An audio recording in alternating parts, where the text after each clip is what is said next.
We've had a number of lectures that talk about what to do in a pitch or an elevator pitch or how to present to venture capitalists. But I wanted to take some time here to talk to you about the art of the pitch, about some of the science and art behind what makes a pitch good, and some of the science behind persuasion. So I want to talk about 3 different techniques that successful founders use in order to achieve success with their pitches. Let's talk about the first of those, and I want to give you an example to work through here. This is the Terrafuega TFX, an actual design for a flying car by the company Terrafuega that was actually bought by Volvo very recently. But this is their still under design flying convertible jet car. So let's use this as our example to talk about pitching. And one thing to think about as you do a pitch is that you have a tension between being a visionary and being a pragmatist. What does that mean? Well, visionaries are typical entrepreneurs who are changing the world. Visionaries are the ones who have some radical new idea that doesn't look like anything else out there. Why do we want our founders to be visionary? Well, visionary founders have ideas that nobody else has. So that means there's less competition out there. Visionary founders also have ideas that are really exciting. So they're positioned positively related to all those boring companies out there you might not want to invest in. And people like to see visionary founders because they seem distinctive. They stick out from other people out there. So visionaries have all these advantages over other kinds of companies that seem to be doing something new and exciting. So you can be visionary in anything. You can have a visionary dry cleaning shop, a visionary app, a visionary approach to local food delivery. And if that's visionary, you seem really exciting, you seem very different than other things that are out there in the market. On the other hand, there's such a thing as seeming too visionary. And entrepreneurs also need to be pragmatic to the outside world. That means they need to make it sound like their business is pretty normal. It can be easily understood. It can be put in its place. So that means that the business seems legitimate, it seems understandable, and it seems plausible that this can actually get done. Our flying car idea is very visionary in most cases. It seems very crazy to have a flying car, but that's exciting. That means that there's less competition out there. It means that people are interested in this idea and want to invest in it. But on the other hand, they might worry that the idea isn't pragmatic enough. The idea can't be done. It can't be accomplished. It's not plausible. So as a flying car entrepreneur, you might want to think about ways of making your idea seem more pragmatic. On the other hand, if you're running a dry cleaning shop and you're trying to get investment, you might want to point out all the ways that your dry cleaning shop is visionary or changes the game from other sets of people. So if you described Uber merely as a way of making sure that you could easily summon cabs that you needed, that would seem very pragmatic and not very exciting. So if you talk about it as a way of transforming the way people get to work, that seems visionary. So the challenge for entrepreneurs is to balance this visionary and pragmatic piece, and I'm going to give you 3 tools to do that. So the tools you can use are analogy, classification, and authority. And let's go through each of those. So from an analogy perspective, you can make a connection to other kinds of businesses to make your idea seem more visionary, more pragmatic. So let's take the example of the flying car. If we wanted to make that seem more visionary, we could say we will do to personal transportation, personal planes, what Apple did to phones. That's giving us the analogy to Apple, making our product seem more visionary, more out there, more related to radical innovation. On the other hand, we might worry that our flying car seems too visionary. So let's make it sound more pragmatic. As with the introduction of the Cirrus parachute, which is a whole plane parachute that's currently deployed in the world, we expect rapid adoption. So now we're making an analogy to something that's already out there in the world of airplanes and making our idea seem more pragmatic, more normal. This is something we see all the time in real startups too. On the left, you could see an example of visionary positioning. These are the original slides from LinkedIn when they were launching their startup, and they talked about the difference between Internet 1.0 and Internet 2.0. That you originally had classified ads, the Internet allowed you to do things like eBay. You originally had things like Citibank in payment, and the Internet allowed you to do things like PayPal. And similar to how eBay changed classified ads or PayPal changed payments, so LinkedIn is going to change resumes and finding out about jobs. So that's the idea of making ourselves, through analogy to eBay and to PayPal, making us seem more visionary. On the other hand, you might have a product that seems very visionary. You want to make it seem more pragmatic.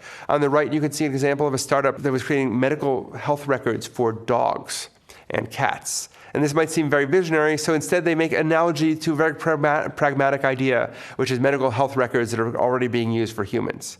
So by analogy, we can make our idea seem more radical by creating analogies to radical ideas, more visionary ideas, or more pragmatic by creating analogies to more pragmatic ideas. A second strategy that you can use is classification. So again, let's think about classifying our idea either with other visionary ideas or other pragmatic ideas. There's a lot of research that shows that people think in categories. And in fact, we know that from work by Ezra Zuckerman and others, that when a publicly traded company doesn't fit easily into a category, it actually trades at a lower price because people don't know where to put it. So we can use the natural human urge to categorize to make our idea seem more visionary or more pragmatic. So for our flying car, we can say that our car is categorized with other visionary ideas. We're a personal transportation company, not an airplane company. Why might we want to be visionary in that way? Well, airplanes are expensive. They take a long time to come to market. Very few people can afford them. If we categorize ourselves as a personal transportation company, then maybe we seem like we get away from the terrible economics of this space in some exciting way. We could also seem more pragmatic. We could say that our approach takes common technologies among military aircraft and applies them to civilian aircraft.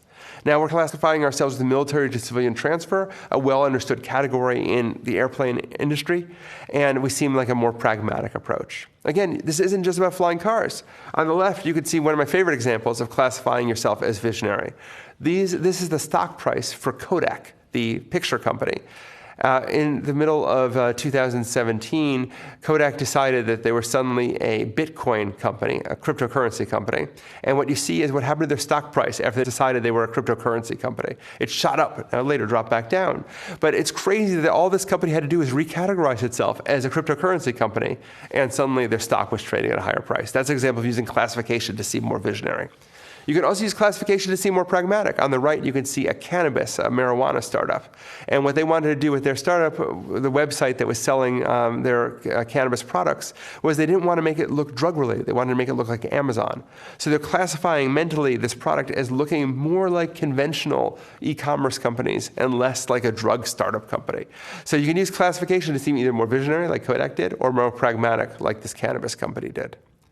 A final strategy you can use is authority. Authority is simply taking the idea of quotes or other examples from the outside world and using that to categorize yourself properly. So if we want to seem visionary, we could say Richard Branson, the famous entrepreneur and founder of Virgin Airlines, says, "This is the most daring and exciting vision for the future of aviation I've ever seen." So that makes us seem more visionary. We have outside authority telling us that this is a visionary product. Or we can have Richard Branson say something that makes us seem more pragmatic. Richard Branson says this is a problem that clearly represents the next big step in aviation. Suddenly this seems more pragmatic, more normal. Again, it doesn't just have to be about flying cars.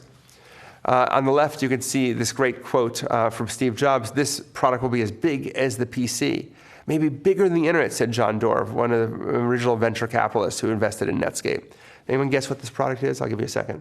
So this product that was bigger than the PC, that was bigger than the internet, was the Segway.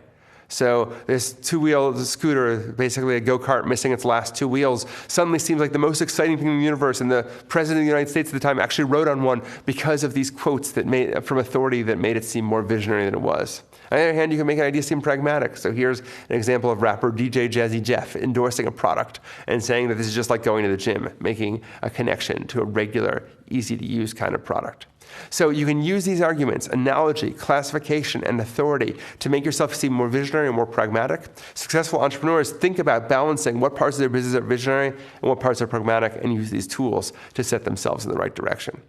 So that's one set of scientific findings you can use to help make your pitches better. Another example from the pitching research is trying to decide whether you want to be aimed for something that's more about passion or preparedness. Preparedness is about pitches that have substance, thought, and flow, that are logical and laid out very clearly. While a passionate pitch is one that's energetic, that's exciting, that's highly interactive. So some people might aim more for having this sort of substance-based pitch. Others might end up going for passion over preparedness. It's often hard for people who aren't good at doing passionate speaking to do passion. And I have good news for them, which is that our evidence is that professional investors don't seem to care very much about passion. When we have experiments where people do passion, high passion and low passion pitches in front of venture capitalists, it doesn't seem to matter to venture capitalists how passionate you are. All they care about is preparedness. On the other hand, amateur investors and angel investors seem to care a lot more about passion because they're making less professional judgments. So when you think about this, it's better to be pragmatic and passionate. It's better to be prepared and passionate. But if you can only do one of these and you're talking to professional investors, it's much better to have a well-prepared, well-laid out pitch than to have a highly passionate one. A third category of science that successful founders engage in is what's called symbolic action. Founders will manipulate symbols in a way that makes them seem to be what people expect from a founder. How does that work? Well, one way people manipulate things is through personal symbols. So there you can see Mark Zuckerberg in front of Congress versus Mark Zuckerberg in front of his crowd of employees, where he wears his famous hoodie versus a suit in front of Congress. And that's an example of Mark using symbols of personal style. That hoodie is a sign that I'm a successful founder, while the suit is I'm a successful business person in front of Congress. And founders will actually manipulate symbols in that kind of way and show personally that they look the way founders might be expected to look in different circumstances. Another example, there's an example from a pitch deck, and you can see this person showing in that pitch deck the symbols of the organizations they work for, including their time at Warton. That's a symbol. The fact that you might have a certificate from Warton is a symbol of competence that also allows you to engage in personal symbolic action. And the top ramen is there because another very common form of symbolic action the founders engage in is giving up a lot of salary and a lot of money to join a startup company. So even well-funded startups, founders seem to take less money than they would if they were running a more normal organization.